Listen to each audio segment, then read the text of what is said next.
Council meeting, and we have a special treat. Our Pledge of Allegiance will be led by Kittitas Girl Scout Troop 2001.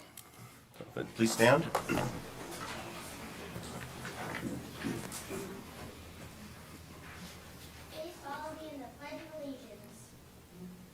Pledge allegiance to the flag of the United States of America and to the republic for which it stands, one nation, under God, indivisible, with liberty and justice for all. Thank you. And did you want to make a statement? Thank you. Hello, my name is Suzanne Knold, and I'm a Girl Scout leader from Troop 2001 out of Kittitas. And today with me, I had Aurora and Eleanor. Brian Newberry, our CEO from Eastern Washington, Northern Idaho, is sorry he can't be here himself. He is meeting 14 city councils this year to celebrate the girls. As he mentioned last week, we are celebrating the Day of the Girl, and we want to thank you, Ellensburg Council, for helping us celebrate ours as well. We have 4,000 girls across 2 states, Eastern Washington and Northern Idaho, in our council. Fun fact is that we have one of the highest concentrations of supercellers in Ellensburg in our entire council. That means each of the supercellers sold more than 1,600 boxes each. And fun fact, we have a new cookie coming this spring. So he said, if you needed a laugh. You guys, thank you. That was really cool. Thank you. Appreciate it. Can I just comment? I attended 2 years ago the Girl Scouts gala, I guess, in Spokane, and saw videos and met a lot of the gals who had learned so many entrepreneurial skills from the cookie selling and from the programs through the Girl Scouts, and it was very impressive programs. Thank you, guys. Okay, roll call, please. Beauchamp. Here. Goodlow. Here. Lowquist. Elliott. Here. Miller. Here. Palmer. Here. Thompson. Here. Okay, no proclamations, awards, or recognitions. We'll move to approval of the agenda. First, considering anybody in the audience or council wish to move anything off consent agenda. Okay, approval of the agenda, please. Mr. Mayor, I move for approval of the agenda as presented. Second. Motion second to approve the agenda as presented. Is there any discussion? There was a revised 5E. Do we need to note that that is, There was just a change in the amount that's listed on the back page, but it doesn't need to be acknowledged. So we'll handle that during consent agenda. So we're on the approval of the agenda. All those in favor signify by saying aye. Aye. I too will vote aye. Opposed? That motion passes. Now we're on the consent agenda with the acknowledgement that item 5E has been amended. Mr. Mayor, I move for the approval of consent agenda with the modification of 5E as presented. Second. Motion second to move the amended consent agenda. Any discussion? Hearing none. All those in favor signify by saying aye. Aye. I too will vote aye. Opposed? That motion passes. Item 6A, this is page 33 in the packet. There is an opportunity for public comment here, and this regards a power outage app. Mr. Mayor, City Council members, I'm Wade Young. I'm the Operations Supervisor for the City Light Department. I'm here to introduce Outify. It's our new... Can you move the microphone over? You're getting red Sure. flagged big time. Okay, I'm here to introduce Outify. It's our new outage notification system. It's been designed to keep our customers informed and safe during power outages and planned maintenance events. Justin Johnson and Ryan Ward with Outify have been with us every step of the implementation process, and they're here remotely tonight to give you guys a little demonstration and answer any questions you might have. So with that, I'd like to turn it over to our experts, Justin and Ryan. Thanks, Wade. Thank you. Sorry Ryan couldn't join. He woke up with the flu this morning, so it's just me. But yeah, thank you for the opportunity to just share with you guys a little bit about the project we've been working on with Wade and Buddy. Really fun to get to know the team and just help solve some of the challenges they've had dealing with power outages in the past. And so we can keep this pretty short. I'll share my screen here in a minute and just give a brief overview of how the system works. I can talk a little bit about how you guys as residents can report power outages to the city of Ellensburg and just let them know if you know anything important about the outage so that they can get the power on quicker. And then also how we can help you guys stay informed and stay up to date on what's happening during power outages. So if you guys have any questions, feel free to stop and we can dive in. So let me share my screen. Let's see. Let's see if this works. Okay, you should be. Is everyone? Are you seeing my home screen? Yes. Wade. Okay. So just a couple things to point out. As residents in Ellensburg, residents don't need to download any software or download any apps for this to work. Residents would just save a simple phone number on their phone as like a contact, and then they would be able to text or call this phone number to report a power outage. And right now we're just starting with power. That's where we're going to begin with and just test it for the next little bit. And then hopefully if things go well, we can roll this out to other public works and other utility departments within the city. So I'll point out, I'm on the home screen here. You can see currently there's a power outage taking place. And so what the crews would most likely do is come to the map and figure out where this outage is. This is a demo account, so we're looking at the city of Morgan. This would obviously be for the city of Ellensburg. But if we zoom in here, you can see there's 3 different customers within the city that have reported the outage, and they've done this via text message or phone call. So as a customer, you would call the outage number, which I can show you here in just a minute, and report an outage to our automated system, or you can simply just text the phone number to report an outage.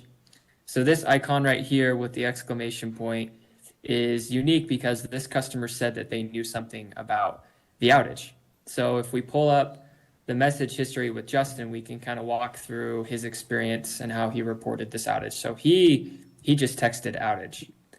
And then our system responded and said, would you like to report a power outage? And he said, yes. And then our system asked, do you have any information that can help our crews? And he said, yes. And then our system said, thanks, tell us what you know. And he said a tree fell by his house and took out a power line.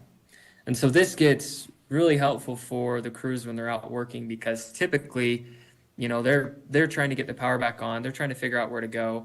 And there's a huge influx of calls that they're usually dealing with to try to find which customers or which residents know something about the outage. And so our system will handle those phone calls for the crews, and then our system will figure out which customers know something about the outage and populate it on a map.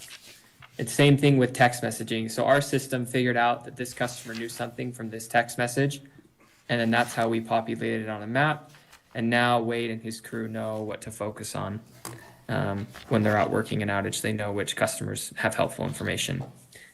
Everyone else, every other resident that either texts in or calls in to report something, if they're just, you know, making sure the crews are aware, our system's going to direct them to check out the outage map on the Ellensburg website, which I'll show you here in just a minute.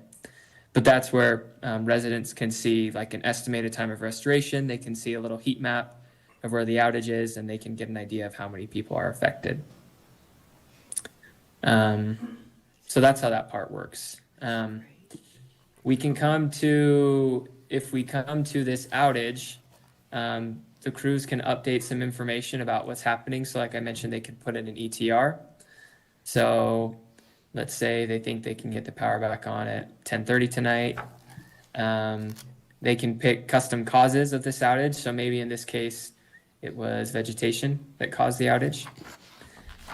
And then once the crew has an idea of how big the outage area is, they can come in here and adjust the area. So let's just say the outage affects an area that looks something like this. They would select that area, select all the customers that are affected by this outage in that area. And then if we switch gears here, I'm going to switch screens and show you the outage map. And I'll show you where it's at on Ellensburg's website as well. But this is an example of what your outage map would look like. So now residents of Ellensburg can come to this outage map and see this little heat map and see all this information that I just mentioned. And so this is a great way for residents to stay informed with what's happening. And again, instead of having to call Wade and his crew to figure out when is the power going to be back on, they can just come to this website and gather that information here. I have it pulled up. Well, you should see Ellensburg's website now. For those of you who want to know where it's at, it's on the utilities page. And right now we have it under power outage map. So keep that in mind. You know, if there happens to be an outage in your area, you should be able to come to this power outage map. And as long as Wade and his crew are putting in information, you should be able to see that here. And you can see that level of detail of where the outage is and how many people are affected and other things like that. And then lastly, coming back to Outify, this is where Wade and his crew now have the ability to send out a message to everyone that's affected. So for example, they could type out a message like this. It probably would sound a little bit better than that. I really like this feature just because a lot of our best users are out in the field working and they don't have time to think of a perfect message, so they can use AI to help them come up with a message. So this is what it came up with, and if Wade likes this message and feels like it hits all the points he wants you guys to know, he'll hit yes and then send it. And so now what he's done is he's just sent a message out to everyone in that area that he selected in that polygon. So everyone that's within that area is now going to get a text message with this, or if they have a landline, it will call them and leave them a voicemail with this message. So just a way for Wade and his crew to be very proactive with residents, to let them know what's happening and to keep them informed. That's probably it, Wade. I don't know if there's anything else you want me to hit besides that. What questions, if any? So go ahead and say what you're going to say. We'll ask some quick questions and we'll ask for the audience if they I was want just going to let them know I thought that was adequate unless there were questions. Absolutely. So I just kind of want to speak on behalf of the 911 center. This was done, you know, with absolute cooperation with the 911 center, and a power outage oftentimes creates close to 100 911 calls. And it's not an emergency, but people perceive the need to call 911 when there's a power outage. The business lines also get overwhelmed and we end up turning them off, and that doesn't make people happy. So the fact that we've got an app that sort of populates and does a lot of the things that the dispatchers were doing at a time when we're possibly in a weather event, when we're getting a lot of 911 calls, is pretty impactful. So thank you guys. Yeah. This is really cool Yeah, product. this is meant to supplement our partnership with Kitcom. So So this is awesome. Yeah. So thank you. And Mayor, if I might add, as well, we had some gaps in our ability to communicate out with customers as well. So this fills a number of issues. Our commitment is to only use this during emergencies for emergency messaging. It pulls contact information from our utility customer accounts. And so, and as was mentioned, our goal is to start with our electric outages and expand this to our natural gas and also our water services. So we can notify folks of outages or potential outages, and then help folks understand when they can expect to see their services returned. So it's a really great two-way opportunity, and it's a fairly low cost as well. Council, any questions? Go I ahead. have a question about people that don't have a phone and can't get text messages. there is an option to call in, and this will have an automated response, just like the text that they showed on the screen there. Okay, so they have to know to call that number and Yeah. they can get the information. There will be a new outage number that will be gradually rolled out to the public, and as soon as they call that number, it should be business as normal. Numbers will normally be routed to Kitcom. If it's after hours, during the daytime, it'll be routed to our front desk. And then if the Kitcom is in their IVR mode where they're call gating and not able to answer our power outage calls, then this system would take over and Okay. answer those phone calls for them. Thank you. Just a quick question. Do you know, or have you established yet the rollout time period for natural gas and water? It's still in the implementation process, and Okay. we really haven't gone through Okay. that unless Heidi has Yeah, some that's no more problem. information on it. And then I guess my other question on that was the cost. Is this modular? So this is listed at 16,800. It's not modular, that is the cost of the entire program. Whether it's one utility or three, same. So for gas and I water? believe that's correct. It's not much more, if anything. Okay, I was just curious if we're building this as we go. So that sounds good. Thank you. Can you let everyone know how to update their phone numbers? Make sure you have my There right will be a phone number. rollout process from the public information officer with the city of Ellensburg, and they will have a rollout program to get that information to you. And I would add in the utility bill, I believe it's this month, there's a flyer and you can update, and as a reminder to make sure your phone numbers are correct. And so there's some instructions in that flyer in utility bills. Thank you. Any questions or comments from the audience?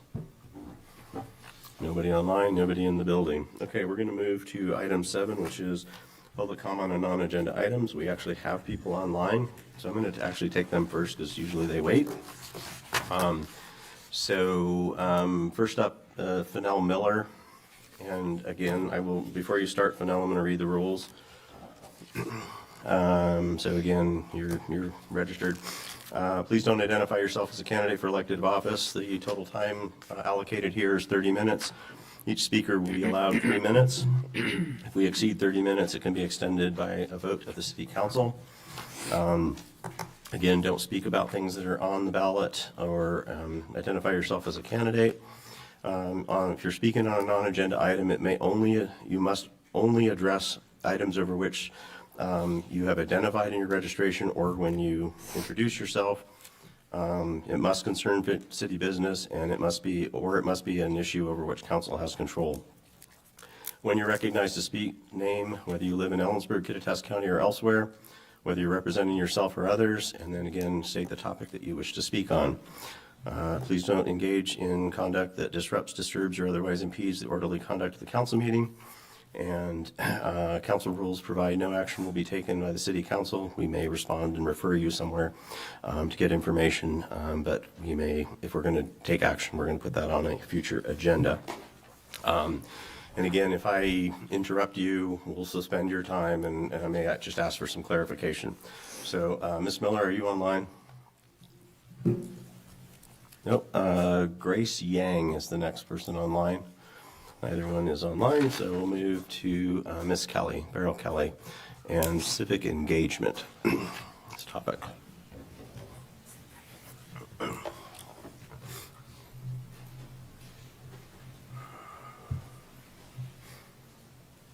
I just want to make sure I can. Okay. Hi, my name is Beryl Kelly. I live in Ellensburg, and I am representing myself. I'm here today to talk about civic engagement. There was a recent request to add a civic engagement commission to the city because some of us feel that our community and city council are lacking education on the basics of our government and its processes.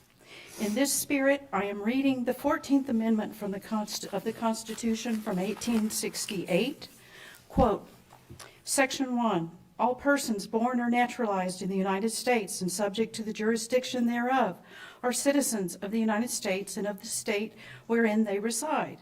No state shall make or enforce any law which shall abridge the privileges or immunities of the citizens of the United States, nor shall any state deprive any person of life, liberty, or property without due process of law, nor deny any person within its jurisdiction the equal protection of those laws. Section 5, the Congress shall have power to enforce by appropriate legislation the provisions of this article. End quote. Now I will read from the Civil Rights Act of 1964. Quote, Section 201A, all persons shall be entitled to the full and equal enjoyment of the goods, services, facilities, and privileges, advantages, and accommodations of any place of public accommodation as defined in this section, without discrimination or segregation on the ground of race, color, religion, or national origin. Section 202, all persons shall be entitled to be free at any establishment or place from discrimination or segregation of any kind on the ground of race, color, religion, or national origin, if such discrimination or segregation is or purports to be required by any law, statute, ordinance, regulation, rule, or order of a state or any agency or political subdivision thereof. Section 703A, it shall be an unlawful employment practice for an employer, 1, to fail or refuse to hire or discharge any individual or otherwise discriminate against any individual with respect to his compensation, terms, conditions, or privileges of employment because of such individuals' race, color, religion, sex, or national origin." End quote. We also have RCW 49.60, Discrimination Human Rights Commission, that has similar language. I appreciate that our council members took an oath to uphold the Constitution when they were sworn into office. Thank you for your time. Thank you. Mr. Hobbs and threat of faction.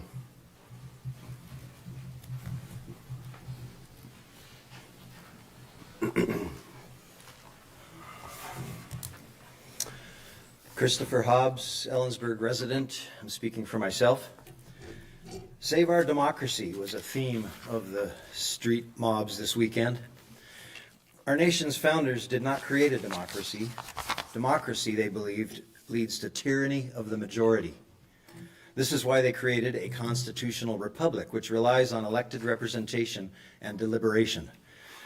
Another threat to republic that they believed was faction. James Madison in Federalist 10 said, "By faction, I understand a number of citizens, whether amounting to a majority or a minority of the whole, who are united and actuated by some common impulse or passion, or of interest adverse to the rights of other citizens, or to the permanent and aggregate interests of the community." I believe that our city has been partially ruled by faction since the year 2020. In the midst of a tyrannical shutdown where city council meetings were conducted on computer video, limiting access, our rural communities saw faction take over. A highly politicized event that occurred more than halfway across the nation became a central impulse of passion that radically influenced the otherwise rational tendencies of our community and council. Of course, I'm speaking of Black Lives Matter, or BLM. Before this flashpoint, our council members, already triggered by a series of what I consider to be prank KKK flyers, were meeting in virtual meetings impassioned by the racially charged BLM movement that spawned marches and riots from Florida to Ferguson. These city and CWU sanctioned meetings included individuals who were unapologetically BLM and Antifa. One in particular used an online moniker, Punch Nazis. Many in these meetings later gained seats on the soon-to-be ordained DEI commission. One such student was asked to step down later because of his violent, radical actions at CWU. Yet he continued to push his BLM defund the police mantra to the council. During these events, I documented a timeline to expose the reign of this faction, and will send it to you in email. In this document, you will be reminded of one student in particular who felt a planned BLM march, which was attended by most council members, had not been forceful enough, so he held an impromptu march the next day, illegally leading students down the middle of Main Street and eventually laying down in the intersection of 5th and Main, confronting Chief of Police Wade with demands to take a knee. This individual was the author of the Comprehensive Plan Amendment, which has spawned the DEI Commission. My timeline also highlights some quotes from the mayor at the time, who, in a Daily Record op-ed, sympathized with and condoned the BLM insurrection that turned 6 blocks in Seattle into an autonomous zone. My document also notes the effort to paint large letters in support of this minority faction on Ellensburg city streets. Of primary note should be the 5th and Main mob protesters who, according to Daily Record article, claimed they were going to continue to protest until something is done. Thank you, Mr. Hobbs. This is not the Mr. republic Hobbs. that our founders hoped Mr. for. Hobbs. It is the faction they Mr. fear. Hobbs, thank you. Mr. Kelleher? And Poole.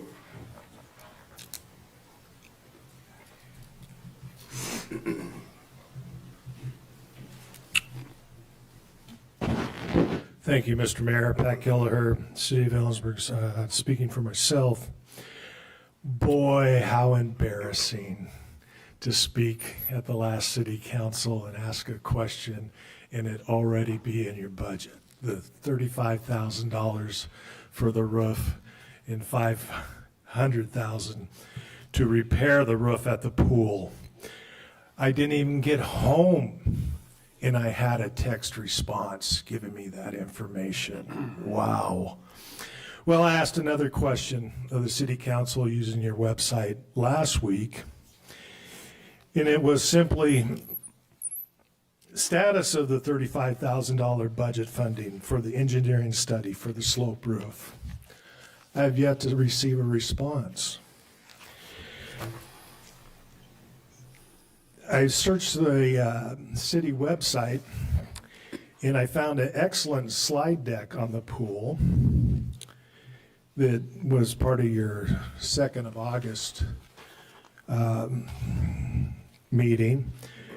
But then I returned to the website and I couldn't find the slide deck again. So I sent an email to the staff and they forwarded it to me, which I appreciate. In the slide deck, it said you had 7-day operation since December 2nd, 2024 at the pool. Then using the slide deck, it appears to save $25,000. You close the pool for 1 day a week. The debt service for the $2.9 million bond in 2010, it appears that the pool, and I don't know if this is correct, is charged $186,403 a year. And I find that interesting because if you look at what was expended from that bond using your slide deck, it appears that it's only $91,800 per year for the last 15 years. So was the bond for the pool, partially for the pool? Is the money still there? How much money is there? I was a little shocked that there was only $91,000 in hard capital improvements put into the pool every year over 15 years. It seems like a pool would need more than that. So I guess my ask would be, what's the status of the $35,000, and let's open the pool on Sunday. Thank you. Is there anybody else in the audience who wishes to speak to non-agenda items? Go ahead. Logan Cook, City of Ellensburg, speaking on behalf of myself. Nothing exciting to talk about today. I would just like to see if we could get a left turn signal on Water Street and University and a right turn lane on Water Street and University. That would make my day. Thank you. Anybody else? Okay, item 8A, page 35. This is resolution 2025-30, declaration of city property surplus. There will be an opportunity for public comment.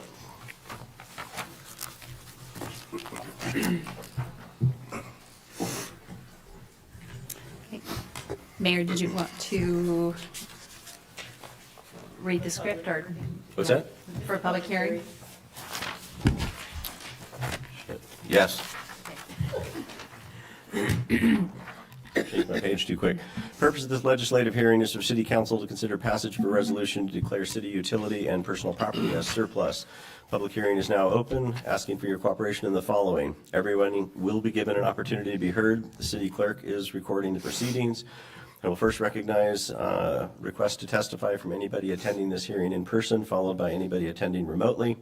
And if we need to give directions, we will do so.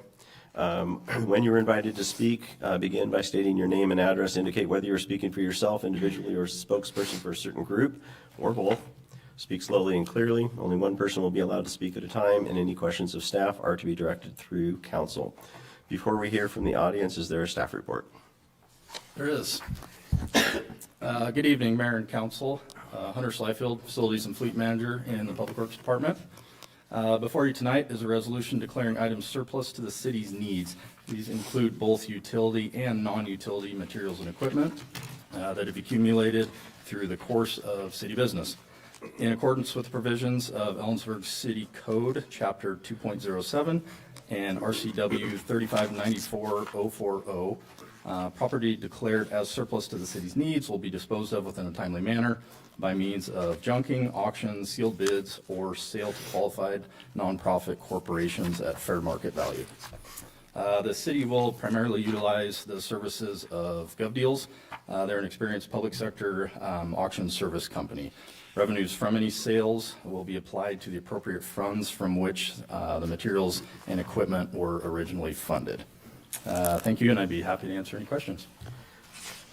Okay, we're going to not do that yet. We're going to do floor is open to testimony from the public. Each person has an opportunity to address the council for an initial period not to exceed 5 minutes. If more time is needed, it will be made available after everybody has an opportunity to speak. Anybody in the audience wish to speak on the surplus issue? Online, nobody. Okay, staff have anything to add? Not at this time.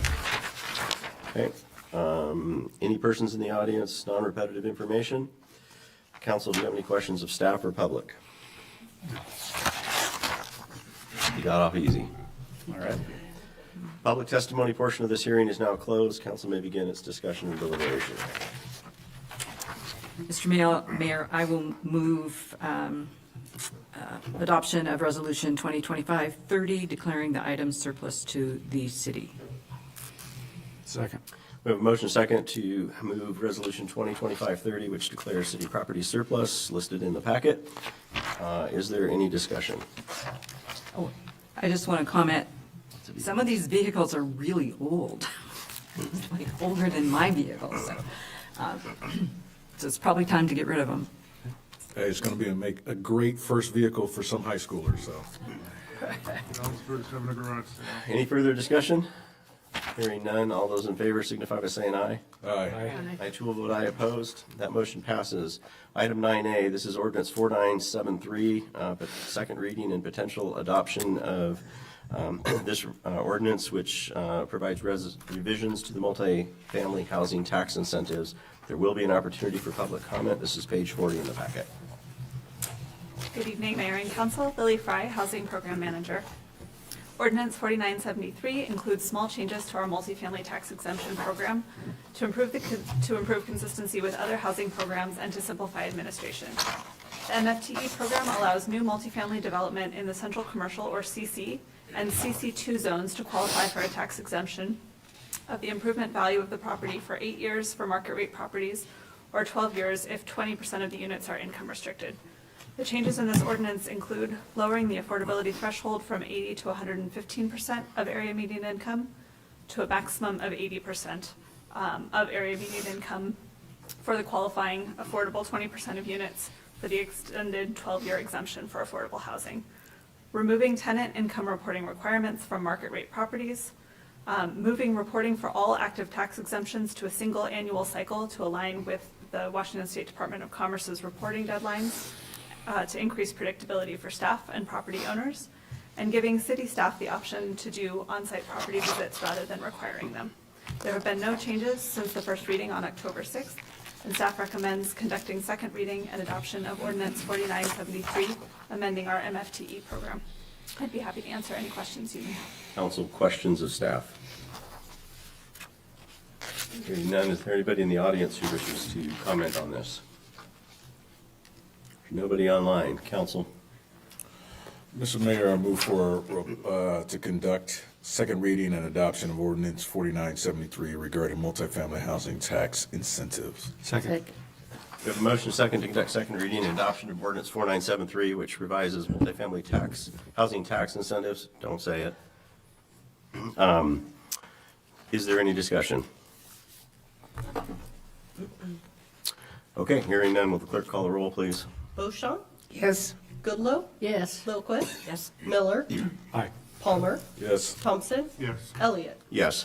An ordinance of the City Council of the City of Ellensburg, Washington relating to Chapter 2.30, multifamily tax incentives and amending sections 23010, 23015, 23030, and 23100 of the Ellensburg City Code. Okay, item 10A, page 47 in the packet. This is the 2025 Comprehensive Plan Amendment 2502. There's an update and looking for directions for next step. There will be opportunities for public comment, and we are page 47 in the packet. Thank you. Good evening, Mayor, City Council.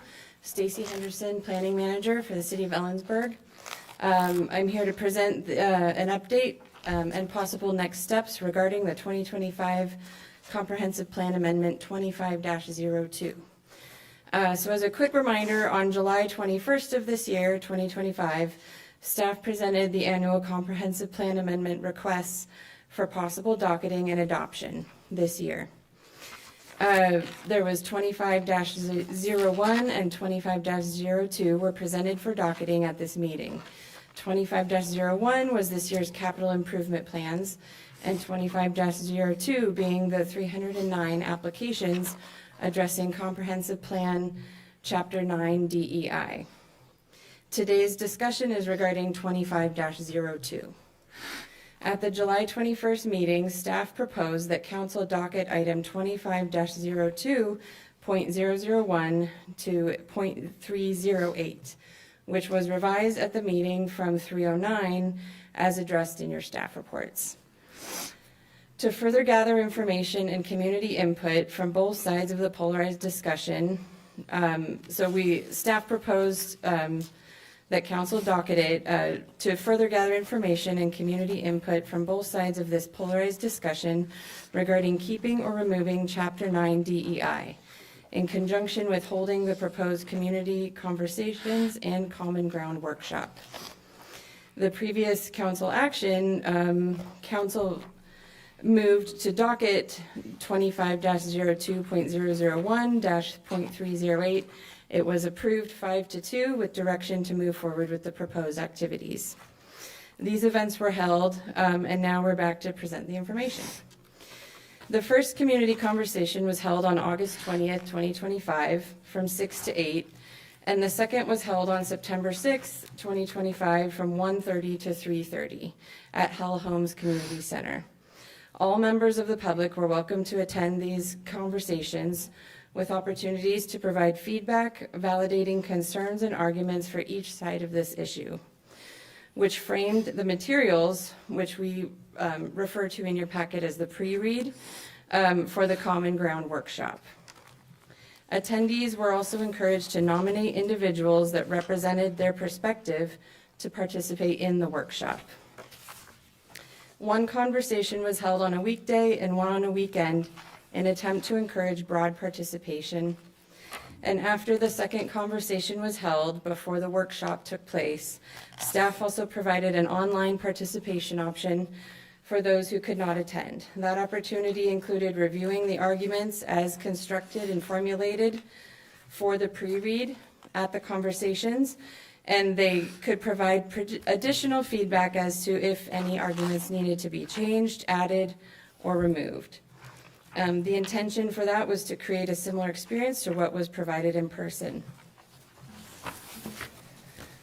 The pre-read document formulated from these conversations was included in your packet as Exhibit 1, and this was sent to all workshop participants. So the Common Ground Workshop was held on October 4th from 10 to 3:30, also at Hell Homes Community Center. There were 12 participants, 6 who were for removing the chapter and 6 for keeping the chapter. In addition to 30 silent observers, 15 there in support of keeping the chapter and 15 there in support of removing the chapter.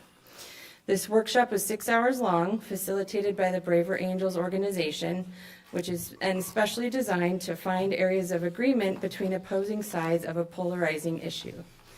Staff was provided the official output from the workshop, the Common Ground Agreement, which was provided in your packet as Exhibit 2.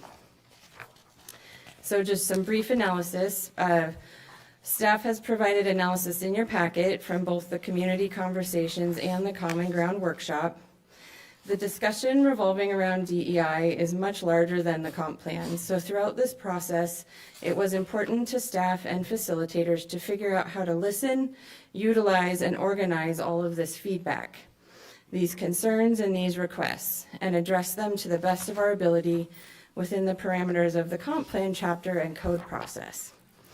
The first step towards synthesizing this information was to gather the main arguments provided by the community in the applications and other written comments, and give the community the opportunity to review, revise, and synthesize their arguments for or against keeping the chapter.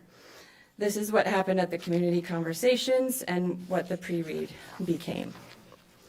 Some ideas in the pre-read did not directly relate to the task at hand, but this process helped to largely clarify main concerns on both sides. In your packet, I included arguments, all of the arguments for and against removing the chapter from the pre-read, as well as additional staff analysis addressing each item.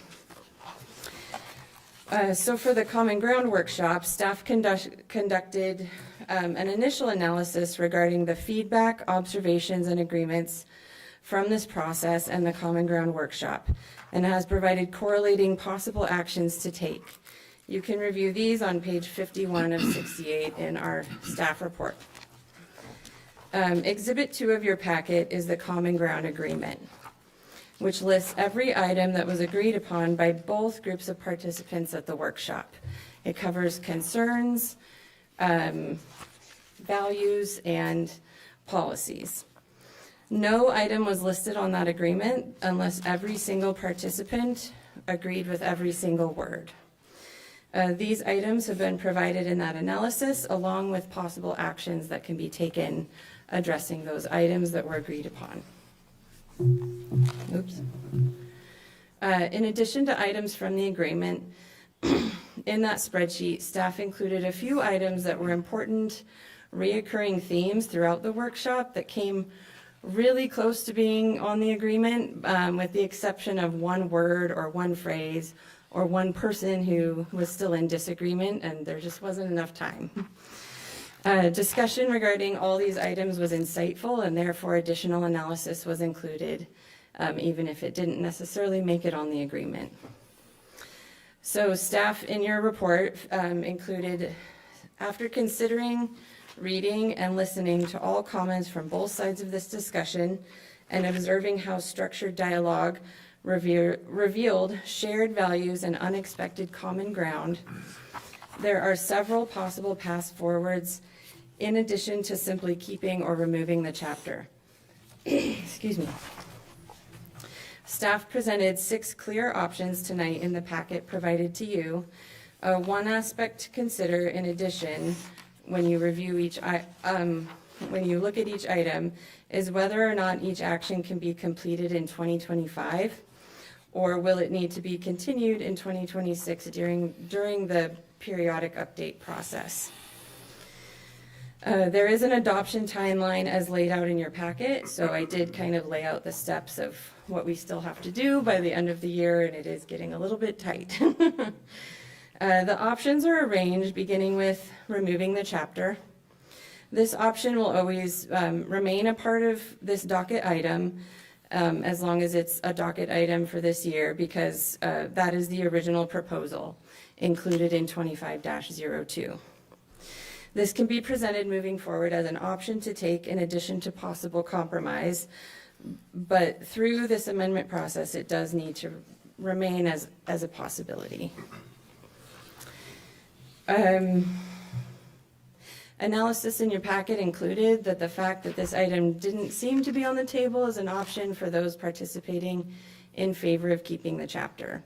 The last option, item 6, is kind of similar, leaving Chapter 9 DEI without modification also didn't appear to staff to be on the table as an option for those who want to remove the chapter, but they were provided as, so you can see a range of possible opportunities. Option 2, or action 2, was to remove Chapter 9 DEI and distribute goals to other sections. Another option was to remove this chapter and distribute applicable goals to other chapters of the comp plan, as some of them do relate to housing and transportation, for example. Action 3 was to revise Chapter 9 DEI, or essentially replace it with new content and a new title. Exhibit 3 in your packet shows an example or a draft of what this could look like as Chapter 9 Equity and Community Engagement, or Equity, Accessibility, and Engagement. This seemed like a reasonable option, as it was, staff was able to utilize analysis and information we learned through our outreach process, to kind of create a new chapter essentially that addresses more of our local community concerns from both sides.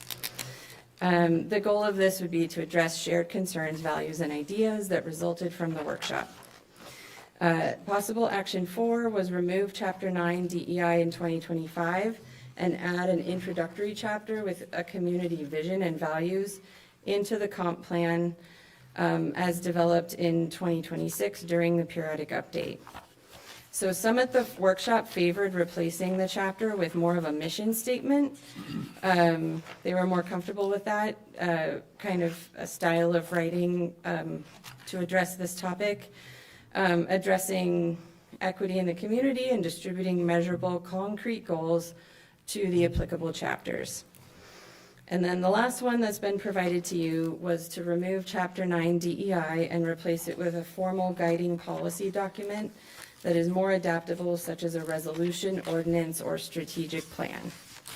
So staff recommends that, or staff requests guidance regarding 25-02, considering the possible outcomes as presented, the 6 possible actions as listed, consider a range of options moving forward, provide staff analysis, and address potential timeline and next step considerations. Thank you. Council, questions of staff? I do, but others may. You're first. Okay, thank you. Thank you for that presentation update.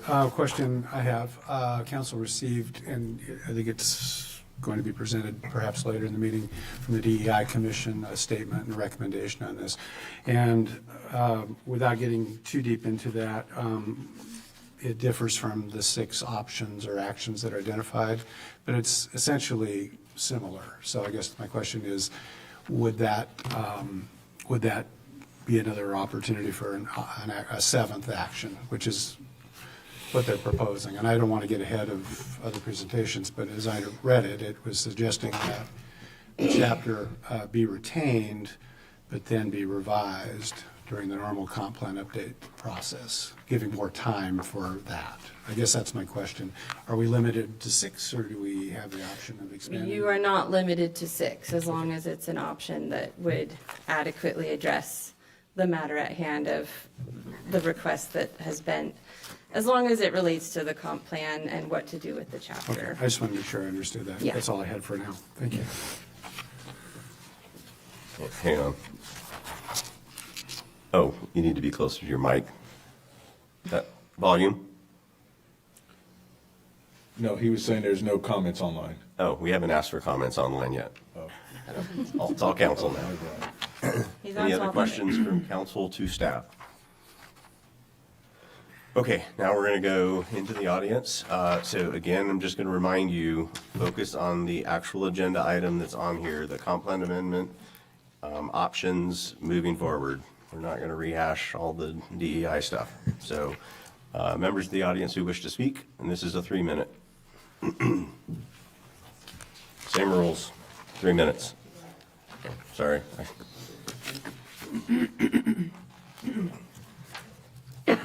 I'm Robert Lowry. I live in Kittitas County.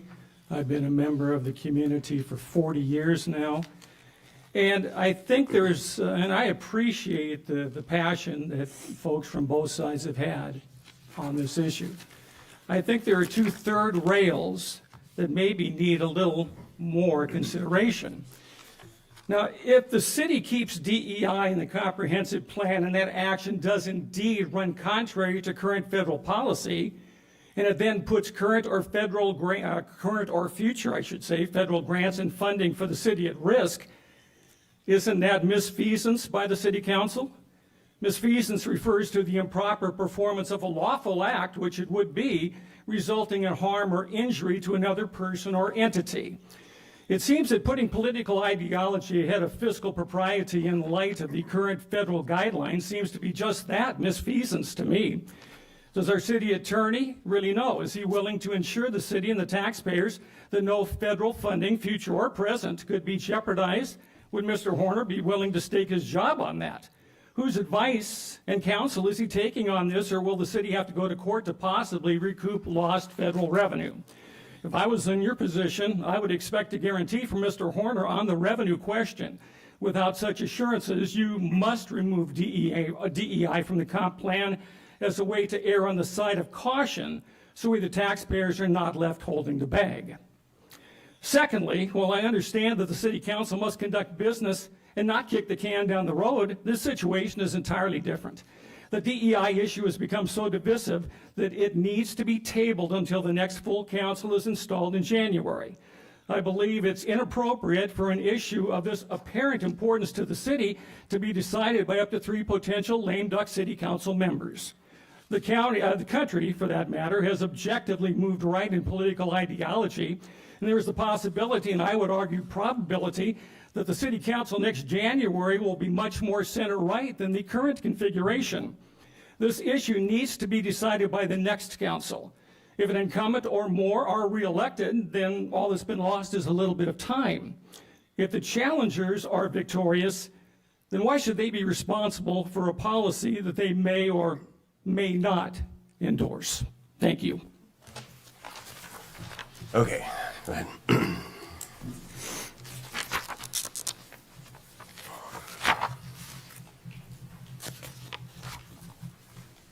Jennifer Pattison, county resident, speaking on behalf of myself. The role of city government is to manage and provide services, infrastructure, regulations, and support the well-being, safety, and development of the local community. I don't want to be Burien. I live in Ellensburg.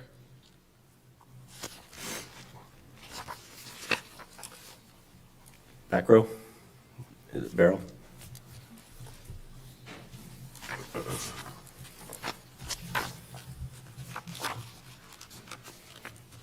Beryl Kelly, Ellensburg resident, speaking for myself on behalf of all the residents of our town. I'd like to address page 49, the pre-read argument, legal authority concerns and additional staff analysis, in my opinion, is incorrect, and we have been misled by the city attorney and city staff. In addition to an inquiry, in responding to an inquiry on Secretary Duffy's 424 letter, staff certified that, quote, city is currently in legal compliance with the terms of existing federal grants, end quote. However, Mr. Duffy's letter addressed far more than just compliance with federal grants. The letter explicitly states that any discriminatory actions, quote, in your policies, programs, and activities based on prohibited categories constitute a clear violation of federal law and the terms of your grant agreements, end quote.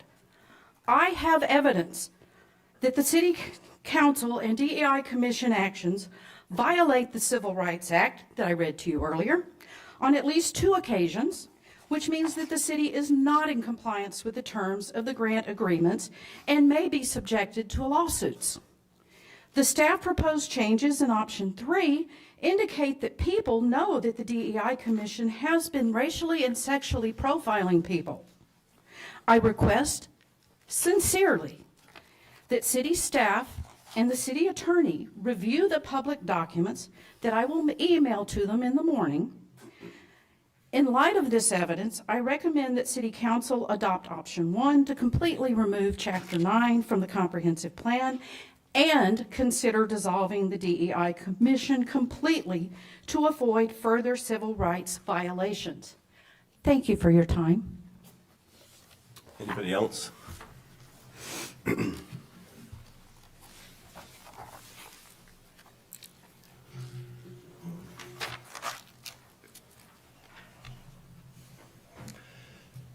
Christopher Hobbs, resident of Ellensburg, and speaking for myself. I'm here to advocate for option 1, removing DEI, or as I call it, woke identity neo-Marxist theory, from the comprehensive plan. As I've been listening and observing, it seems to me most people understand the suite of DEI ideas to be a collection of feel-good notions that relate to being nice to each other, reforming old systems to be more accessible to all, making people feel like they belong, and lots of other flowery language that, in my opinion, glosses over the true nature of the overall and sometimes hidden agenda of DEI. I've heard a common sentiment that if more people just understood what DEI is, they would be in support of its tenets. I hold that the entire opposite belief to that. I believe If people understood the far-reaching roots that DEI that go back to the German philosopher Hegel and his dialectical methods, Italian philosopher Antonio Gramsci, his theory of hegemony, Karl Marx's oppressor-oppressed dialectic, there's clear ideological and transformative agenda behind the ideas of DEI. And these are, in my mind, wholly in conflict with our free market capitalist and Christian cultural foundations. Many of you may very well agree that our system needs to be dismantled, whether by violent or nonviolent revolution, and rebuilt towards a more socialist and communist ideology, but I do not share that sentiment. These early German-influenced ideas have been furthered and packaged into woke DEI by more modern Marxist writers like Herbert Marcuse, Judith Katz, UW's own Robin DiAngelo, Kimberly Crenshaw, and Ibrahim X. Kendi. But they are all seeking the same Marxist criticism of the current hegemony and want to radically transform history to eventually end in a communist utopia. One of the hidden agendas of DEI is to cause division and otherness in a society or community. Our very CIA has accomplished this same goal to divide and conquer and overthrow regimes in many other countries using these same ploys. We have currently seen the beginnings of that accomplished in our community. I've also taken note of the religious test that the City Council has implemented in their appointments to council seats. Questions that require applicants to express fealty to the ideas of DEI in order to be considered. It's true for the appointments in the DEI Commission as well, and is wholly antithetical to the U.S. Constitution, Article 5. Cultural neo-Marxist identity theory is undoubtedly a theologically based system that bases man as a deity, and a diversely religious society is better served by governments if they remain neutral on certain religious beliefs. Does the City Council understand that by advocating for this theologically based system of secularist religion, that they're setting a precedent that future councils, if they were to consist of a Christian majority, could advocate for creating a chapter in the comprehensive plan espousing the tenets of the Ten Commandments?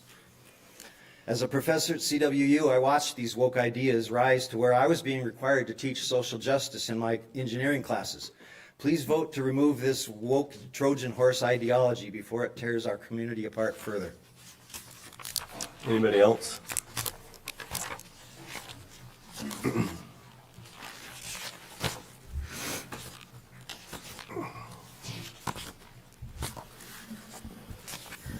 My name's Cameron Mata, and I have been a resident of Kittitas County since I was 8 years old before leaving for college in Seattle for the last 4 years. When I was 8 years old, my parents moved me and my brother to Ellensburg after our home was broken into way too many times. We believed we were going to be met with open arms and enjoy luxuries that we didn't have back at our original home, like a safe home and good education.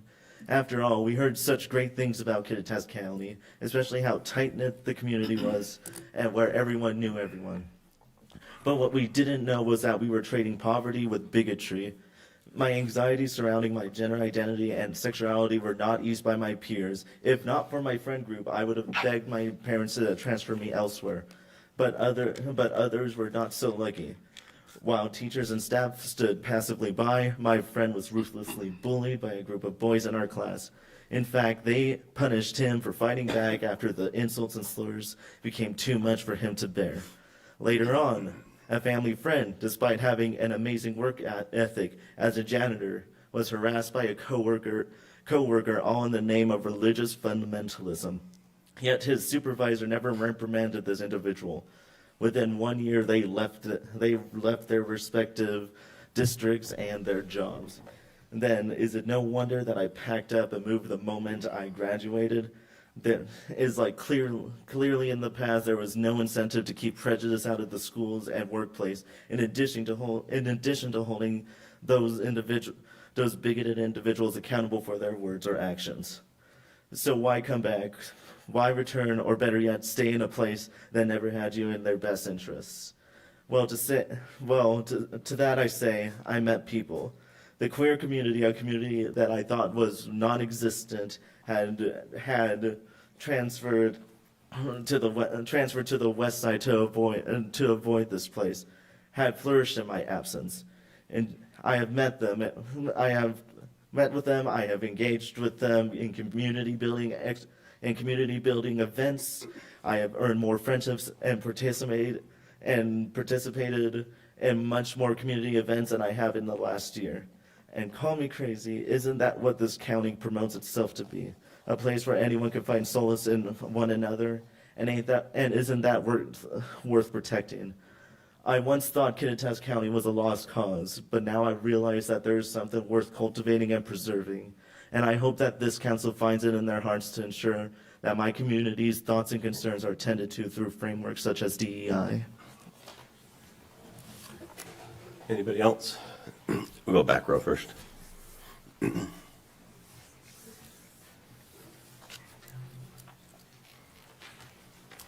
All right. Hello, everyone. Amber Hofer, Ellensburg resident, and I am speaking on behalf of the DEI Commission today. I'll be reading the letter that was emailed to all of the council members earlier this weekend. So, over the past several months, the Diversity, Equity, and Inclusion Commission has listened closely and learned a great deal throughout the community conversations. Excuse me. The process highlighted how deeply Ellensburg residents collectively care about the future of our community. Across these facilitated discussions, no specific provisions within Chapter 9 of the Comprehensive Plan were identified as causing harm or specifically excluding members of the public. Commission members have reviewed the staff report in full, and several members attended the Common Ground workshop. During the session, participants who support removing the chapter voiced agreement with its underlying themes of accessibility, belonging, economic opportunity, safety, and civic engagement. These areas of broad agreement offer valuable direction for refinement during the 2026 update. Most concerns centered on differing views of the concept of DEI rather than the language or the intent in the chapter itself. Throughout this process, many participants who supported removing the chapter made statements such as, "I'm fine with all of these goals, but would edit some of the language used," or "Where's the hidden stuff? All of this looks fine." Or, "I would be fine with all of these goals and bullets if they were spread throughout different chapters, but I don't like DEI as the title." For these reasons, the DEI Commission recommends that the City Council adopt Option 6, retain Chapter 9 in its current form, and utilize this next year to make revisions as part of the scheduled 2026 Periodic Comprehensive Plan Update. That review will provide the appropriate time and framework to refine measurable outcomes, clarify terminology, and build on the shared values identified through the Common Ground workshop and community conversations. This approach aligns with the city's existing planning timeline, reduces additional costs and staff workload, and recognizes the progress already made. As of July, the city has invested about $17,000 in this process before consultant facilitation began. Continuing or reopening it would increase staff time and expenses without clear evidence of harm or specific need for revision. Amending the chapter solely due to disagreement with the concept of DEI rather than specific issues within the text does not justify additional changes at this time. We strongly advise against pursuing other options that would require more staff time and expense while overlooking the significant alignment expressed across the community. Although the DEI Commission is not solely responsible for implementing Chapter 9, our expertise in equity and inclusion makes it appropriate to advise council, just as other commissions provide guidance on their respective subject areas within the comp plan. This recommendation reflects that advisory role in our ongoing commitment to helping the Ellensburg city advance equity and belonging in our local community. Thank you. Thank you. Phil.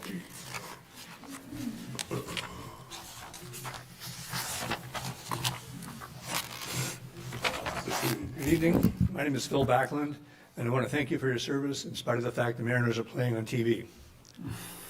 I'm here tonight as a citizen and also as a member of the DEI Commission. And I've been in Ellensburg for 46 years. I'm a parent, grandfather, great-grandfather. And to speak to what Amber just talked about, I would like you to consider Option 6 and/or Option 3. I've been participating in the conversations for quite a while, and I think one thing that has been missing is really good, well, my background is in communication, in dialogue, is some really good dialogue about that.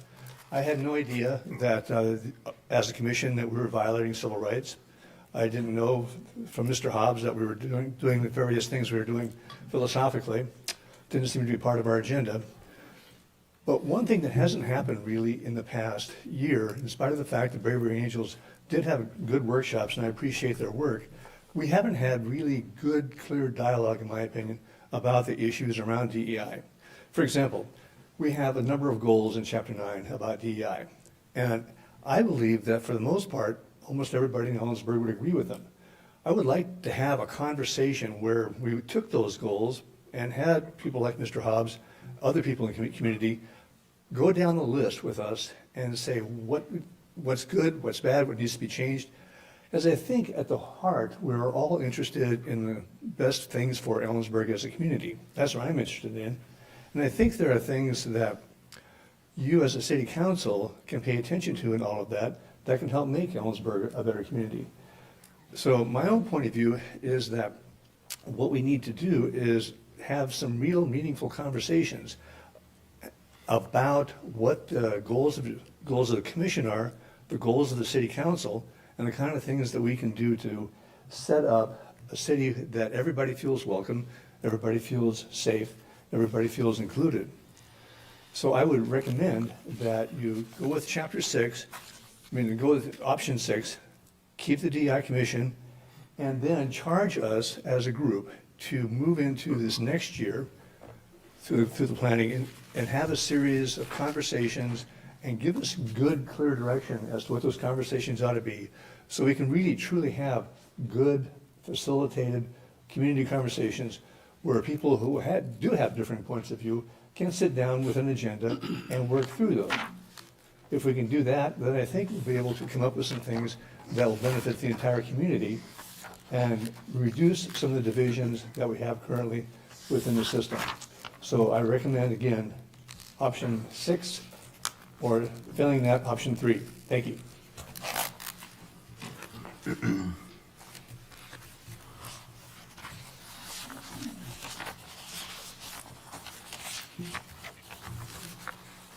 Hello. My name's Laura. I'm an Ellensburg resident, and I'm speaking for myself. I am one of the 6 pro-DEI folks that participated in the conversation a couple of weeks ago. And I think the things that stood out to me the most are included in your agenda this evening, and just wanted to point out that the concerns that we all agreed on were that we didn't want to feel excluded, and we don't want to feel like we're being forced to believe a certain thing. But on the flip side of that, we also had values that had unanimous agreement. We value language, financial, and physical accessibility. And we also value a community that includes people of many backgrounds and lived experiences. And this was every single participant. And I think those 2 values really reflect all of the goals, policies, and programs in Chapter 9. And so I strongly urge you to consider keeping all of those goals, policies, and programs that are currently in the chapter. Thank you. Thank you. Anybody else?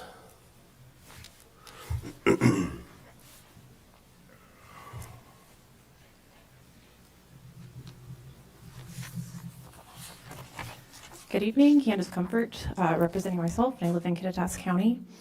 I say this with all due respect, but I would ask that Councilmember Goodloe abstain from the vote tonight, as I believe there's a great conflict of interest with her being the chair of the DEI Commission.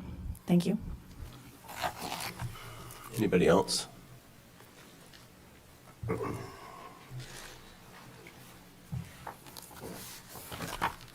Lyle Smith, county resident. I appreciate everybody's input tonight. A lot of feelings involved.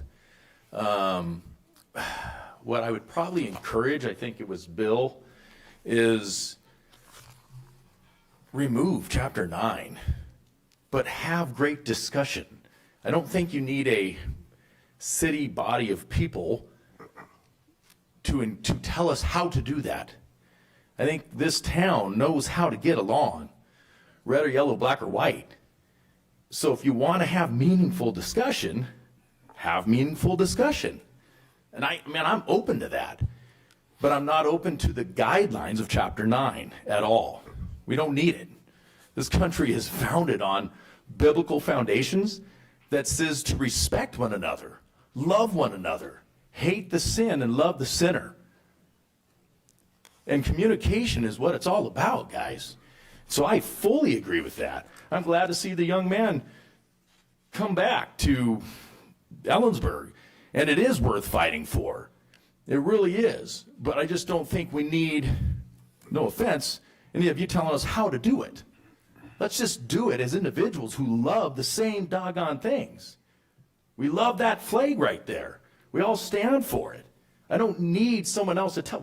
Let's have meaningful conversation ourselves. That would be my hope. And remember, Jesus loves you. Anybody else? Okay, council. To kind of get through this, so we have 6 or 7 different options here. I'm kind of open to some suggestions, but my idea would be maybe test the water and have a brief conversation about which options are potentially still viable, and then we can go through them individually. I'm really not interested in voting up or down 7 or 6 options, but we can do that. So, An 8th or 9th. So you're looking for a motion, or you're looking for a discussion first? I'm looking for discussion first, I think, before we get to something that we might, if we narrow the list a little bit. Okay. I'll start it off. So one, I appreciate everyone continuing to be part of this conversation. I think it's really important. I said this several months ago, that a city body is not going to be able to solve a community conversation. It's going to take the community.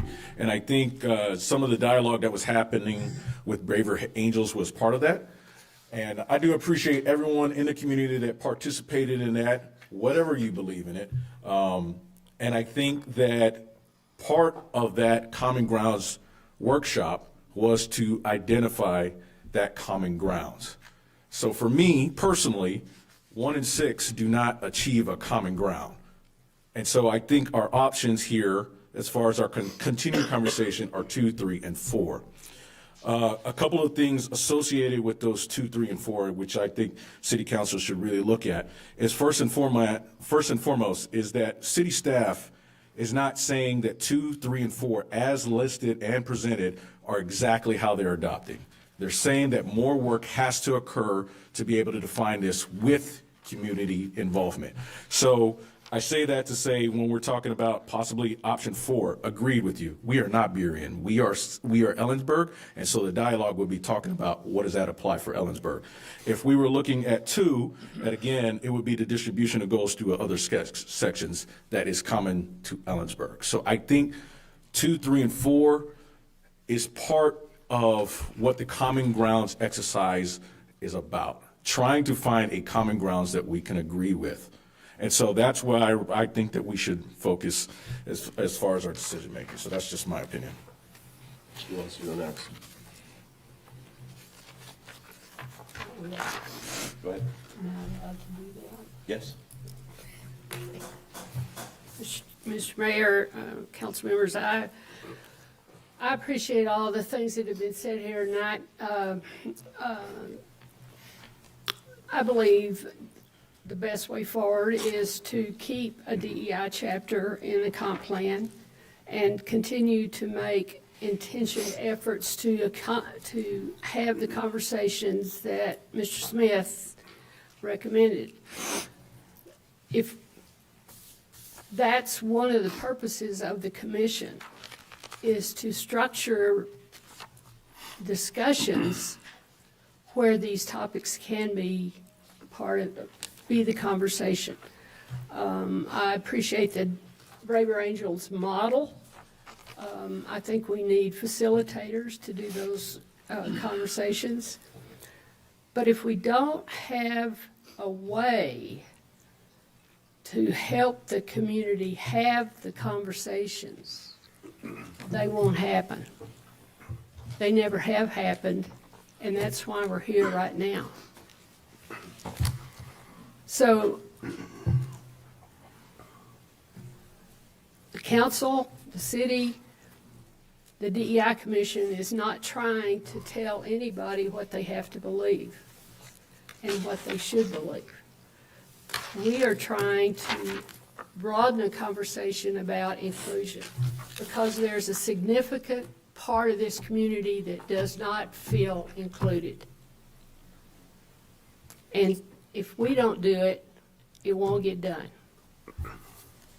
I recommend that we go with the recommendation from the DEI Commission. We've had extensive conversation about what this might mean, about the things that we can change, about the title of the chapter. We're very concerned about the legal issues. I don't say that I don't make this recommendation lightly, but I trust our council and I trust our city manager to give us good guidance when we need to do something different than that. But I think with language changes, with a different approach to the chapter, we can have a commission that's very effective and that people won't, hopefully, people won't hate it just because of what it's built on. So thank you, Nancy. So 7, and just to answer the question about conflict of interest, all of us sit on commissions and committees, and we routinely participate in the conversations related to those commissions and committees. And so, again, it's understandable. It's, a point to be made. But again, we routinely vote on those issues, and that's the link to our committees and our commissions. Who would like to go next? I can. I agree with Delano. I want to build on the work that we've done on finding common ground, and I don't think option 1 or 6 does that. I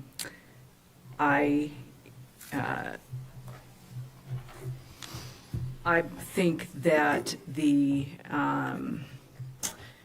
flashpoint in the controversy is largely around the words and the acronym DEI. Not that they're not good words and that we don't all value having a diverse community, having an inclusive community, and being equitable. But the misunderstanding about what that is, or maybe not the differences in understanding about what those words together mean and their origins or whatever is what created the controversy, not, as it's been said, the goals and objectives that were underlying that in the plan. So, I mean, I guess I feel like if we had called it something else in the beginning, and had the same goals and objectives, it wouldn't be the controversy that it is. I'm leaning towards 3, but open to 2 and 4 as possibilities.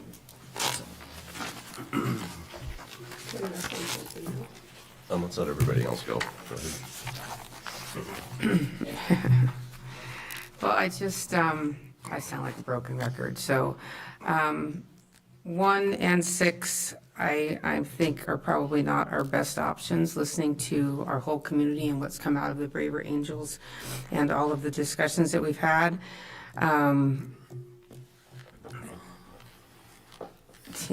So my personal probably aligned mostly with what the DEI Commission is recommending, and their letter to council would be option number 3, so that we can keep these conversations going. And just like a lot of the people in the audience today on both sides of this issue have said, we need to keep those conversations open.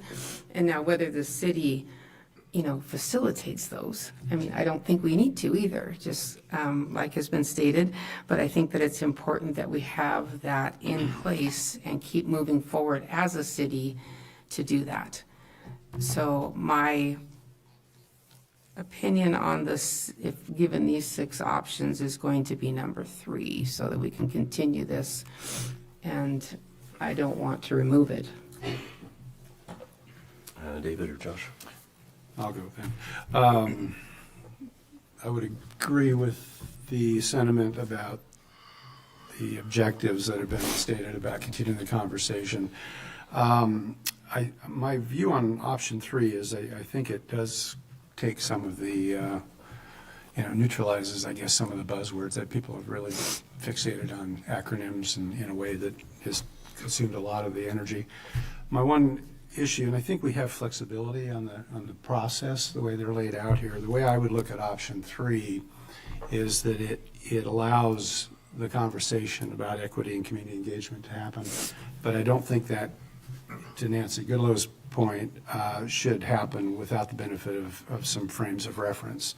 And I think Chapter 9 provides a frame of reference. So what I would like to see is really a morphing of the Environmental Commission's recommendation in option 3, which is really option 3, but don't throw the chapter out on the way, if that makes sense. So that's where I would come down. And if that was a non-starter on option 3, that might change my opinion about its ability to bring people together. And you meant the DEI Commission, not the Environmental? I've got Environmental Commission on my mind. If I said environmental, I apologize. I meant DEI. I've said it at least twice tonight, sorry. Josh, did you want to speak? Yeah.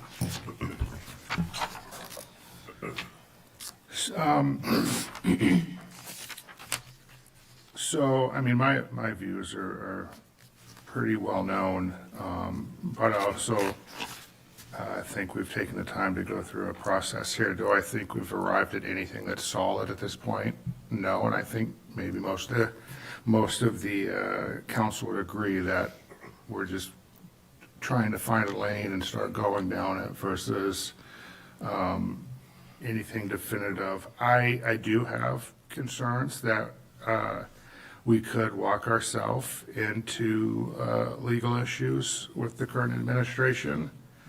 I'm not convinced that we don't have some serious landmines out there, and I would hate to see, money walk out the door over this. The Braver Angels process showed there are some areas in which we can start to find a bit of common ground. And so, I'm hesitant on the letter from the DEI Commission when you get something like that on a Saturday before a Monday meeting. It's tough to fully review it and then say you could or couldn't support it. I personally kind of lean more towards 4 out of all of these. Other than, I do think we should move away from the Chapter 9. The comp plan itself is, talks about land use, and it just is wildly out of place, in my opinion. Jen has done some excellent research going through the comprehensive plans of a number of cities, and we're kind of out there by ourselves on this one. I think we all want Ellensburg to be a safe, welcoming place. I moved here because that's what I saw, and I love being here. And if there's individuals out there that are facing discrimination, then we should all be against it, of course. And I think both sides would agree on that. It's just, how do we state it as a city, and where should it be placed? So that's where I've gotten to through this process. I think there's still more thinking to do. I think anything that we start to write, it punts this to 2026, given that we're at the end of October now, and you got to go through a couple of readings on it. So I guess I'll just leave it at that.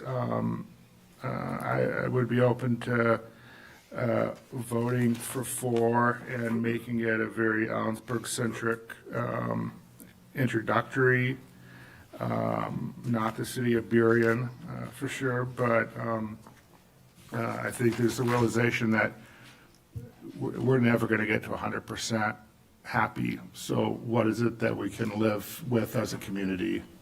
And if we land there, then, I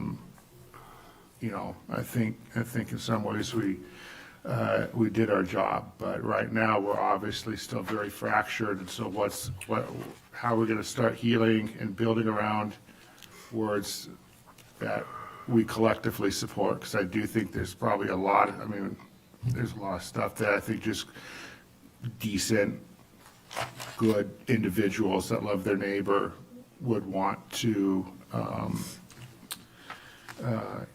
support. So, I won't ramble. That's just my thoughts on it. Okay, just in summation, and I'll let you know kind of where I'm standing. Options 1, 6, and 5 received no stated support amongst the council. Can we agree that we don't need to really have those conversations at this point, or does anybody feel like we need to visit those? Can you frame this and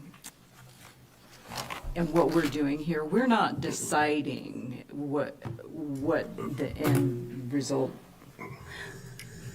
looks like. We're sending a recommendation to the Planning Commission, correct?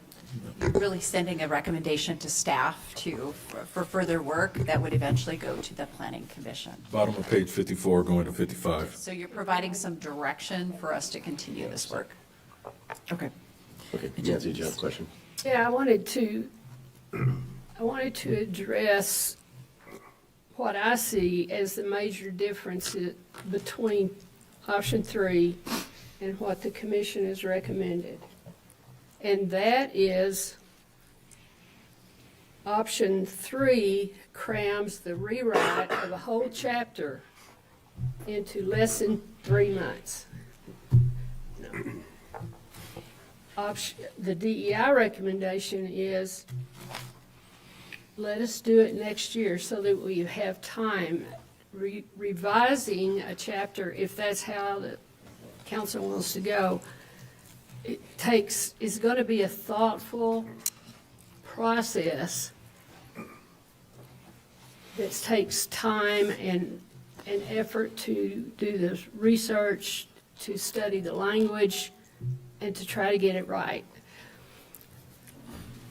You want to change the title of the chapter?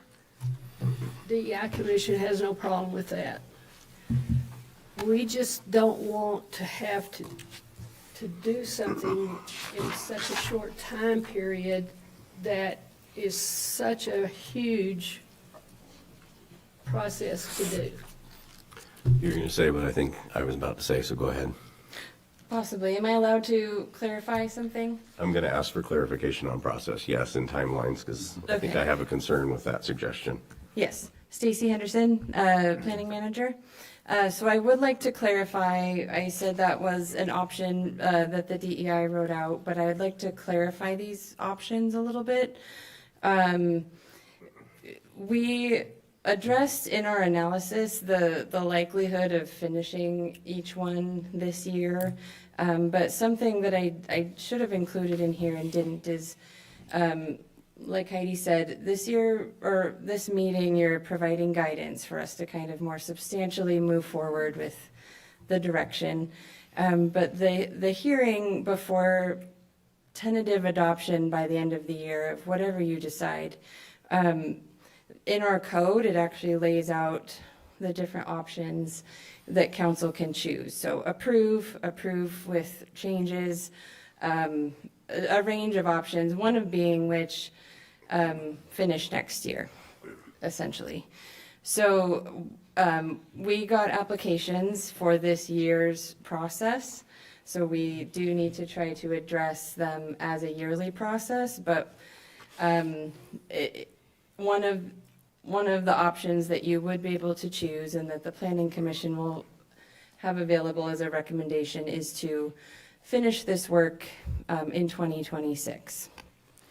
So that's kind of why we presented it this way. Option 3 does keep, nothing happens to the DEI chapter until council adopts a new amendment, whatever that ends up being. So they are very similar options, what the DEI Commission came up with, and option 3, because both keep the existing chapter until a new chapter would essentially be written. Hopefully that's helpful. Yeah, so stay there. So, by my count, we have 2 options with 2 council members expressing some level or specific support. We have one that was listed under 5 council persons, because I'm going to include myself here shortly, and one that had 4 people wanting to potentially consider it. Can we give 2 options to the Planning Commission, get some feedback, and then make the decision in December?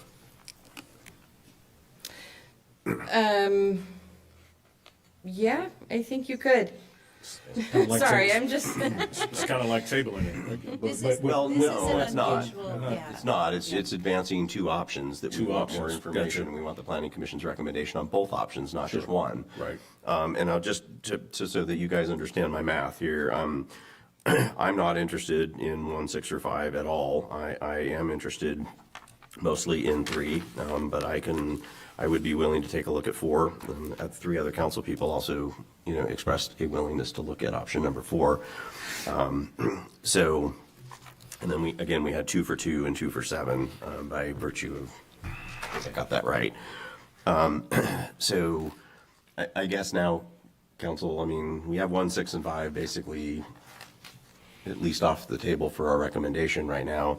Do you want to go formally through these, or is there an idea that if we sent 3 or 4 to the Planning Commission and asked for their feedback and had that come back to us in December, which is the original normal timeline for comp plan amendments, we would have that information available? And I'm leery about leaving this out there for years, because this is not fun. Right.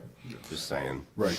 I think I agree with you. At least, hopefully, getting this down to 2 options will be great to get some feedback. I've got some opinions on either one, which I think it helps us out. And realistically, I see this in 26 as well, and that's totally fine. In my opinion, I just want to continue to have the conversation, and so I agree with you, Rich. I would be fine with making that motion. It's like, okay, I will make the motion. I think that, let's see, I motion that we move forward with recommendations 3 and 4 for further staff input and recommendations. From the Planning Commission. From the Planning Commission. Thank you. Second. We have a motion second to move forward with options 3 and 4 as listed in our agenda packet here. Can I clarify something? Do we need to have this clarify if the intention is this? Essentially, it would be 3 or 4 trying to adopt this year, but possibly council deciding in December to move it to next year, right? Okay. Yeah, Sorry, our normal I did not mean timeline to interrupt is you. December, and we don't suspend things for elections, we don't hold over, and we don't rush things for election. That's our normal timeline. Yep. So, yeah, we're sticking to our normal timeline, and it is possible that there may be council members seated if they've declared the election. No, I was just making So- sure I understand what you're moving. So. Clarification on that. So as I read number 4, contrary to what you just said about number 3, the DI chapter remains in place until there's a replacement chapter, version number 3. Number 4, first thing it says is chapter 9 is removed in 2025. So I It get still that we need to be flexible. doesn't get removed until an adoption of an Where amendment you've put takes it. place. So unless you did 2 separate amendments, one to remove and then one to adopt something new, Yeah. they won't happen until Yeah. So They're both ready. you'll educate us about the Yeah. process. Okay. That would be clarified. I guess, So question about the motion. Go ahead. Yeah, I want There's a motion to on be the sure table. we're clear on the differences between these 2. Now, if the council adopts number 4, then the DEI chapter will be gone from the comp plan. But in its place, we'll have a statement of the vision and values that was developed during the period, that we developed during the periodic update. So where's the DEI commission in all of this? DEI commission was created by city Ordinance. code. Yes, it's a city ordinance essentially. And so this is our comprehensive plan, which is a separate document, a separate policy document. So we would have a page or two of vision and values, and the DEI commission has to come up with their own work plan around that? Is that how that would work? So the comprehensive plan is the 20-year vision. The DEI Commission's work is that you do an annual work plan. So it's not necessarily all the only work of the DEI Commission, which is, again, created by the city code. So I think option number 4, as I understand option, is more of an introductory chapter that talks about the values and goals of the community differently. It also states in here, distributing measurable concrete goals to applicable chapters. So there would be related goals and policies just distributed throughout the chapters. Could I ask a question? So, I'm sorry, I if you're not still finished. see a need for a commission if we take the chapter with the work plan and what we're trying to accomplish out of the comprehensive plan. So I think that would be something that, staff could assess and the planning commission could come back in recommendations. And I think that would influence a vote up or down based on that option. But I guess I don't interpret it that way. I don't interpret I it. There's just an hate to ordinance see that the establishes council the DEI. put that situation on the table. I don't need to. Yeah, I think it's part question, part clarification. I'm concerned that number 3 is written in a very narrow way, in the sense that it's just extracting the feedback and the community conversation. My view of number 3 would be that we pull forward the elements of chapter 9 and incorporate them into this new chapter, because we're touching on the same themes here. We're calling it equity and engagement and accessibility and everything else. So sounds like the simple version is we throw the old chapter out, we start from scratch, and we take some themes that were discussed and we create something new, and maybe that makes people happy, but I'm not sure it accomplishes the original intent, which is to provide that level of clarity. So I'm okay with number 3 going forward, but my expectation is that chapter 9 does not go in the garbage. And Right. unless I get some assurance that that's still possible, that we're not limited to just the feedback in the community listening sessions, conversations, then I'm not sure I can support number 3. I mean, I'm open, as long as it's an open process, not narrowly defined, I'm okay with that. Maybe I'm alone with that. It is. It's open to feedback and concepts and goals beyond what was discussed at the workshop and through the process. It also means that day 1, if this is the action, chapter 9 is still living, as you said, and the task of whoever's working on this will be to take a look at what in chapter 9 still makes sense in this context. In that light, I could support it, I think, if I'm getting it right. Any other questions from council? Well, I would submit that the recommendation that the commission has put on the table will do all of that. Certainly not rewrite a chapter in a vacuum. Bring the community in, have the conversations. That's why if we could take some time to do it, I think we'd have a better chance of coming up with something that's really meaningful. The alternative is starting with the replacement chapter that was provided and building on that, because that's where the common, we've already seen what the common ground is. And it's starting where we are, which half the community is rejecting, and or starting with what the common ground found and building on that.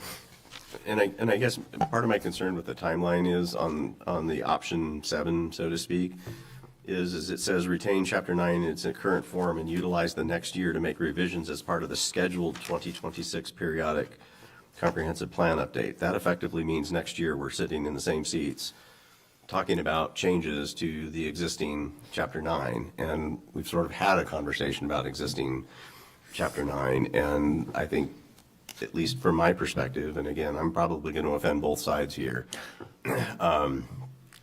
I do think there needs to be some language changes. I do think that we need to, ensure that the concepts are protected and that we do build in, the option to, or the process to speak with the community and reach out to all sections of the community. But I want to be really careful about, being really narrow. And I feel like, this has been painful for the community, and we're here. And this basically says we're back here at the same time next year doing the exact same thing, because we don't start the thing until 2026 comp plan process. That's why I'm not interested in that option. But that option provides for the kind of community input we need to develop a chapter that will be effective. Option 3, we could do the same thing and extend it into 2026. But my point is, you can't write a decent chapter to do the work that needs to be done without adequate community input in 2 months. And I agree. But isn't every chapter always on the table for revision in the update? I mean, we're not, whatever we do, we're going to get comments on how we did it wrong, and people will be lobbying to change it in the comp plan, right? I mean, we're not setting it in stone and ignoring it. Yeah, if you don't decide this year, or if it doesn't end up being adopted this year, some sort of change or removal, then the chapter essentially does still exist next year, and it would go through the same adoption process. I guess it would be on the table. There is no yearly update process next year, yearly amendment process next year, though, because you're only allowed to update your comp plan once a year, and that has to be our periodic update, so. I guess I'm suggesting if we replace existing chapter 9 with option 3 or option 4, it can be discussed during the 2026 comp plan update and amended through that process, but starting at a different baseline. Than the existing chapter. Yes, that could happen as well. It is in the scope of work of our periodic update to reach out to the commissions and talk to them about the chapters. So that could be part of the guidance as well from you to go with this and then also revisit next year for additional work. Okay, could I ask a follow-up question? I want to be sure. Could you please, for the benefit of everyone, clarify the difference between the periodic update and our overall major comp plan update? Yes, so the comprehensive plan is a 20-year vision for the city, and it gets updated every 10 years. And that is the opportunity that we have that we're working on now through the end of next year. And that addresses every chapter.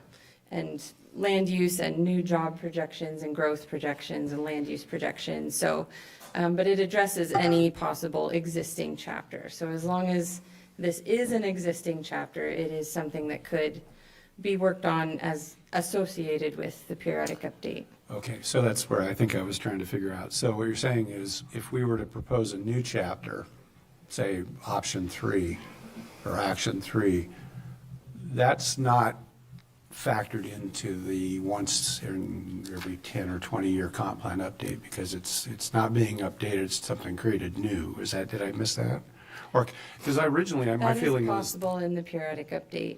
yeah, I'm getting tangled up with the once a year kind of thing versus what we're spending the next 18 months on, which is a massive update of every element of the comp plan, Right. including Chapter 9 presumably is potentially on the table. Right. So what That's my point. what the DEI Commission recommended basically is Chapter 9 could be addressed, the changes or the additions or the incorporation of the elements in Action 3 could be brought into Chapter 9 through the process that is now underway. We don't have to deal with this in a periodic update. Am I missing something? Thank you for clarifying. Sorry, I'm trying to clarify your questions as best I can. No, you're doing fine. It's a unique. I'm just slow. I'm No, sorry. you're not. It's fine. So the yearly comprehensive plan update amendment process is an opportunity for people to submit changes to future land use or for us to update population information. And there is an established process in our code that we do have to follow every year. Submit by March 31st, docket by July, adopt by the end of the year. So even if council does choose to address this next year, we still will be going to a public hearing for the Planning Commission to address the applications that were submitted with whatever direction we have. It could include repeal the chapter or replace it next year. And then we'll also be coming back in December, no matter what, even if you want to just go to next year, because this is a established process. So the action in December is just the action. It's not writing a new chapter in 3 months, essentially. Theoretically, ideally it would be, but it's getting tight. Yeah, well, that's the problem I'm having difficulty reconciling, because we're spending a significant amount of money in our comp plan update, top to bottom, right? And that process will take months and months and months, all the way through next year. Yeah. And I'm not quite understanding why this sort of reformulated Chapter 9 wouldn't be part of that, or couldn't be as a recommendation to deal with this year's amendments. It can be. We just still have to go through the yearly process. So that can essentially be council's decision in December to, and we may not have, maybe we don't have a chapter ready. We just have a more concrete idea of what it looks like or next steps or how it will fold into the periodic update. And that's maybe what we present to the Planning Commission and you guys. It's a little different. It's very different. I think to the points made earlier, without the benefit of the conversation, Yeah. whether it's all Action 3 or something else, we're not going to have that in December. Yeah. I mean, it's next year, and Yeah. that's what I'm struggling with. I'm not quite understanding why it's as restrained or constrained as it might seem. I get that there's a timeline for Yeah. action, council action. But as you said earlier in the meeting, that could simply be a recommendation and it'd be addressed as part of a follow-on. I see what you're saying. Am I missing something? I could have it wrong. I believe that can be the recommendation. I'm not trying to write a recommendation, I'm just trying to understand how limited we might be. Right. Yeah, okay. So can I just add the concern of folks about federal funding doesn't get addressed if we just leave it all as is for another year or more. And so I guess at minimum, I would like to entertain a replacement chapter that addresses those federal funding concerns and amends the chapter in the near term by the end of this year to address those concerns. Right. So there is a motion on the So table. we have a motion on the table to move 3 and 4 forward. So further conversation specifically on that motion. I can't imagine sending an option to the Planning Commission that removes chapter 9 and has a vision and values statement in the comp plan and farms out the responsibilities to get that done to the rest of the city departments. And that's exactly what it says. That's option 4, you're saying? You read down underneath there. So are you suggesting an amendment to the motion? I would like to make an amendment to remove chapter 4 from the motion. Option 4. Option 4, yeah. So where is it? Is that what you needed? So we have a motion and second to amend the motion to forward options 3 and 4 to staff and to the planning commission to delete option 4 as a recommendation and just send option 3. That's the motion, that's what we're talking about. So can you read me the language that says where the... Distributing measurable concrete goals to applicable chapters. Okay, that doesn't to me say that the DEI commission still isn't involved. It says it puts the language in other other comp plan chapters. It doesn't necessarily make it the responsibility of a different group, staff, or committee or commission. It makes it the responsibility of the... So the transportation chapter would say, we're going to make things ADA accessible. And that doesn't mean The DEI that commission. DEI commission doesn't have a role in making recommendations about accessibility of transportation. The ordinance that governs the DEI commission is the governing structure for DEI and empowers and states, intent and scope and all of those things. And so the comp plan language, as non-specific as it is, to me, doesn't directly address the DEI commission or its role. Yeah. Part of the intention with that option was to, there was a lot of discussion at the workshop about making this a little more concrete and not measurable was the word that was used, but I'm not sure that's correct. And so I think the intention of this action was to associate the DEI goals and policies with more concrete land use topics and chapters to kind of show that they are associated and related to the comp plan. And for me, 4 is some key performance indicators, but it's personalized for Ellensburg. And I think that's part of the thing that I want to see with both 3 and 4 is that with both of those options, there is the continued conversation from the Common Ground workshop based upon the things that people agreed on. And I think that is the foundation of whatever this is. And so that's what I want to focus on. So I think the 3 and 4 require that. So I get that there's a motion and a second, so I guess unless there's any I just discussion. want to add one more comment. I think you're going down a really dangerous road if you leave 4 in there. Okay. Because I think it waters down the role of the commission and the commitment that we said we had to diversity, equity, and inclusion in this community. Okay, so we're going to take a vote on the amendment, which essentially says that we would then be voting only on whether or not we send option 3 to staff and to the planning commission. So we're removing option 4 from our list of recommendations, and that's the up and down motion. It doesn't mean that we're sending 3 because we still have to do a separate vote. So all those in favor of removing option 4 from the original motion signify by saying aye. Aye. Aye. I too will vote aye. Opposed? Nay. No. Crap. Do a roll call, please. Beauchamp? I'm always doing this. So if I want to just push 3, Yes. You vote yes. I'm saying yes. Goodlow? Yes. Lopez? No. Miller? Aye. Palmer? No. Thompson? No.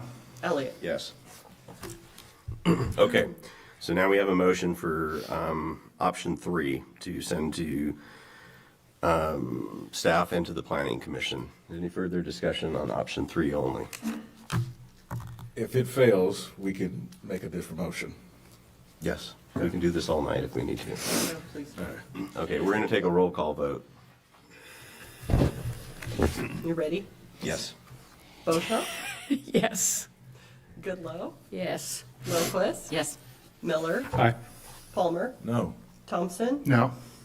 Elliott? Yes. Okay. Thank you.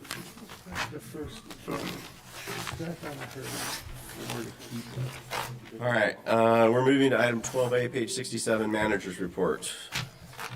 And just for FYI for the audience, public comment is effectively done, and we're going to go into an executive session, which will be closed. Thank you, Mayor and Council. Good evening. In addition to what is written on the staff report or for the manager's Hold on. Yeah. and you voted no. Which would have kept it in. I thought I changed 4 no's. Yeah, Miller, Elliott, Goodlow, and Bosha voted to remove option 4. Okay. Yeah, they did.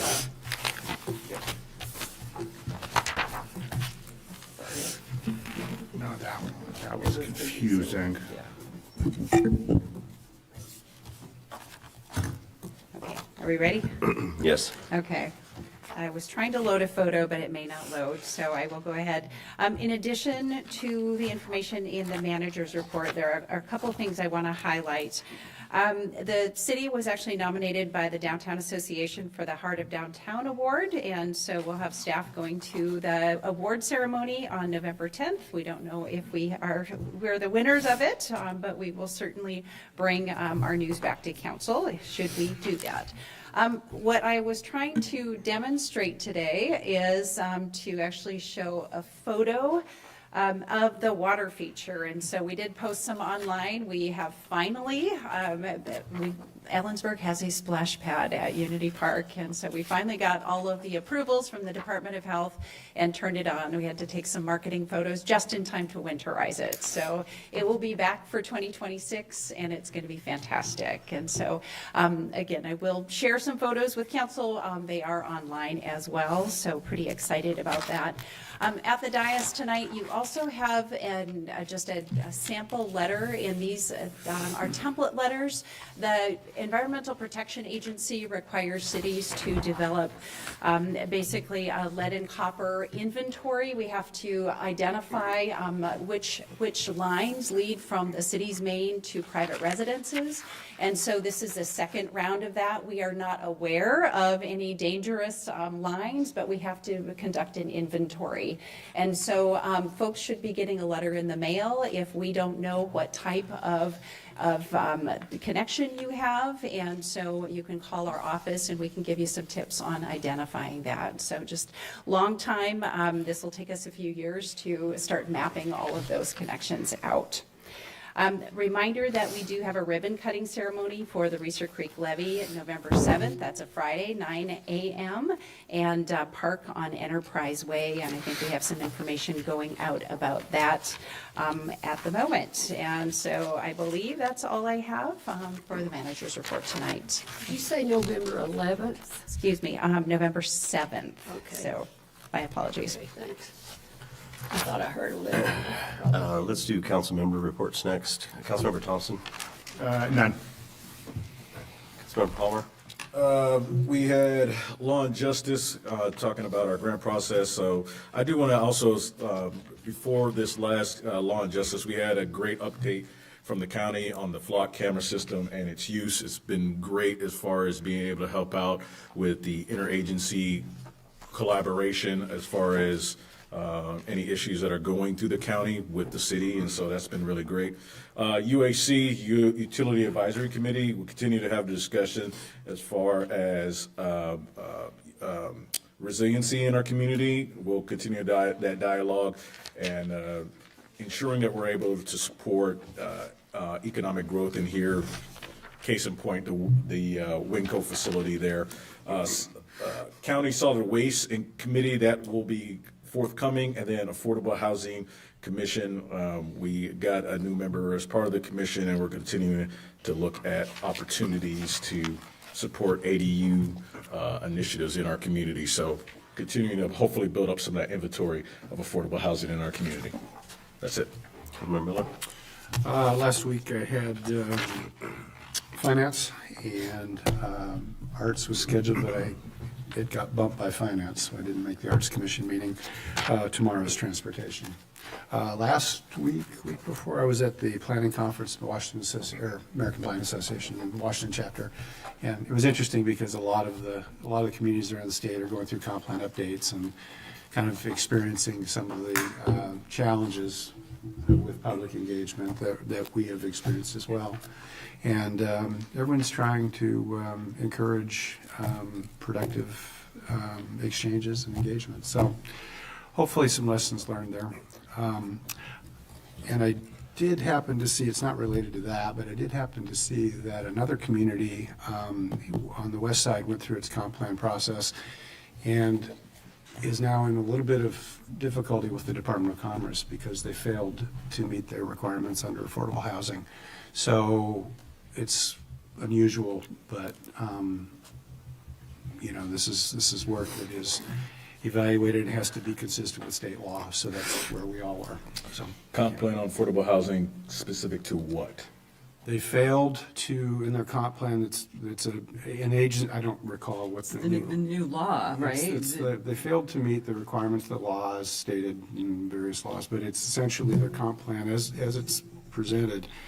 They did not adequately identify a sufficient number of housing units to meet their population within the affordable categories defined. And you have to do that under the state law. A new state law. We've never had to do it before. Yeah, and this is what was notable about this. This isn't, I mean, people challenge comp plans all the time, but it is unusual for the Department of Commerce to take this action. So I think it's a lesson for all cities to pay attention, and their consultants who are doing these comp plans, that the rules are there and the expectation is that they'll be followed. So I'm sure we'll be in great shape with our consultant, but yeah, I think it was, my read on the article, it was West Side article, was basically the community said, we don't need affordable housing here. Our median house price is $800,000. We just don't need it. Okay, that's a different, okay. I'm being overly simple on that because there's more to it, but they didn't check the boxes properly. Councilmember Lindquist. For my committees, the Environmental Commission met. We talked about the CEIP, the plan for CETA, and also I made a recommendation on the water quality grant. Just one application, Mid-Columbia Fisheries doing their Adopt a Stream program as they have been doing. Utility Advisory also discussed the CEIP, the CETA legislation, the plan that we have to do. I guess my takeaway was that by 2030, we need to have a plan in place to either buy RECs, RECs, which I can't remember what that stands for, or replace the Bonneville's not necessarily non-emitting renewable power with something that is non-emitting or renewable. So we have 4 years to make some choices. Just in the community, I attended the Association of Washington Cities lunch, the Twin City Foods tour with the Association of Washington Business, and manufacturing tour, which just getting inside that plant and seeing the amazing equipment and process. Makes a lot of kids' dinners not good. Run it's a lot of vegetables. It's 3 vegetables, peas, corns, and carrots. That's it. But like a huge percentage of the nation's frozen vegetables come from our plant, and the one in Pasco. Attended the Water Street ribbon cutting and the Climber Rendezvous. So it was a good couple weeks. Councilmember Goodlow? Yeah. I also attended the AWC lunch, which was a regional thing that brought in the surrounding cities. Always interesting to hear their updates and concerns and the way things are going and the kind of support that they need and we need from the AWC. I also attended the Water Street dedication. I attended the grand opening or whatever it was called for the transportation levy kickoff, I guess, campaign for that, and got some signs to distribute in the community. DEI Commission had their annual retreat. The Homeless Affordable Housing Committee from the county had a special meeting last week to approve the 5-year plan and send it to the Board of County Commissioners. And we did it, but I thought we were going to have to wait again. There was so much wordsmithing going on. But it's a really good plan, and I hope you'll have an opportunity to see it, and we'll see how that happens. We also had an interesting discussion of the operational budget for the cold weather shelter. The amount that had been submitted to the county for that is about way more than it ever has been before. And there was some concerns. So we recommended that the county find a way to pay for that operational cost. It's going to be on a cost basis, so that will make a difference. But the plan that was presented was a really good plan. It just said, this is how much it's going to cost if we don't have any volunteers and if we don't have any food donated by the restaurants, you know. So taking all of that into account, I don't think it's going to cost what they said it was going to cost, but you can't budget based on what you think the volunteers are going to be or how many people are going to, how many restaurants are going to bring food. So it'll be interesting to see what the county comes up with that. At COG, we had, most of the meeting was spent on the update regarding the notification, the short notification of the water crisis in the upper county. We heard from state folks, we heard from people in the Tri-Cities and the cities in between here in the Tri-Cities. Very interesting content and information, but the takeaway that I brought out of that meeting was everybody in this county needs to conserve water all year long. Whether you get your water from the river or you get it from an aquifer. So I know that, I think that push is going to be out there for that. So that's my report. Oh, wait, I did do your developmental disability event for employing, and it was a great event. They had a good attendance, and I appreciate the opportunity Thank you for doing it. Councilmember Beauchamp? As you know, I was out of town most of the first part of the month, so I don't have a report as far as my commissions, but just as we can all tell, I'm kind of a Halloween fan. So I'd like to remind everybody that we do have the downtown trick or treat on Friday the 31st. And even if you don't have littles at trick or treat, it's a huge attended event and it's a lot of fun. So come on downtown. Spent last week in Wenatchee at the State 911 Conference. Just as an FYI, AI is coming for training, answering business lines, and data analysis, and there's no stopping it. I can actually buy into those uses, and so we're starting to talk to vendors about that. November 3rd, just a reminder, I will be in Kona, so that's cool for me. I'll be in Mexico. Just saying.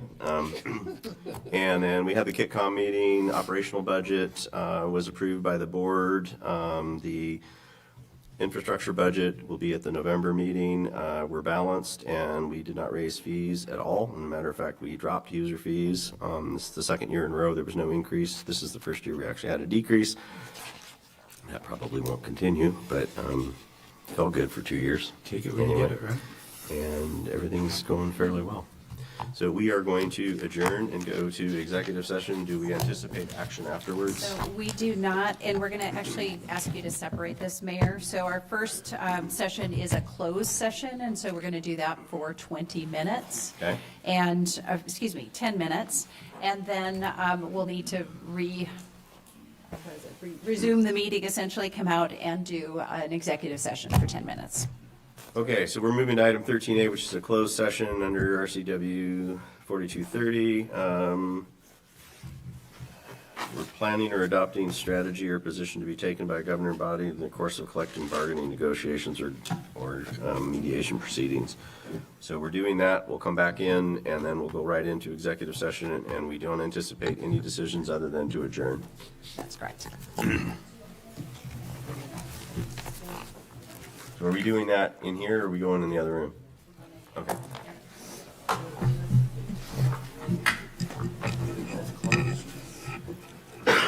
Let's close the door.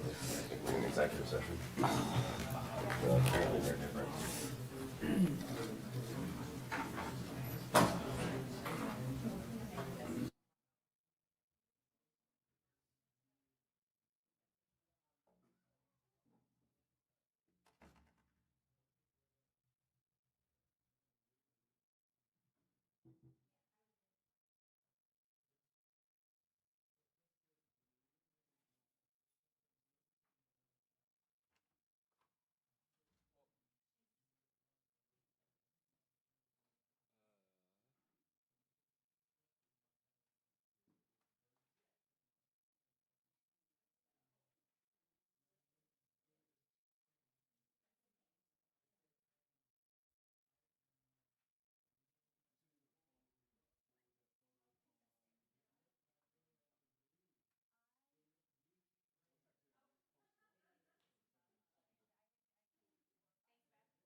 open session and now going into executive session for 10.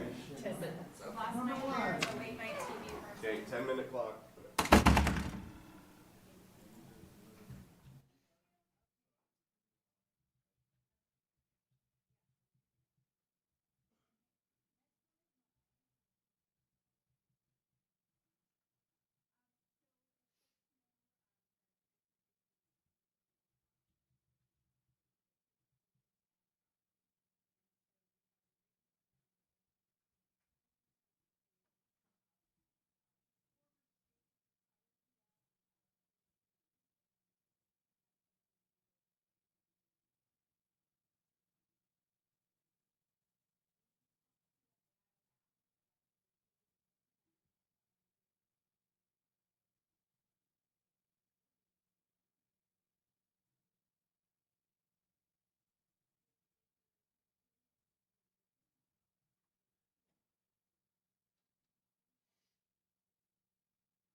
Johnson. I just saw the sweater. I'm all in, David, all You're in. all in.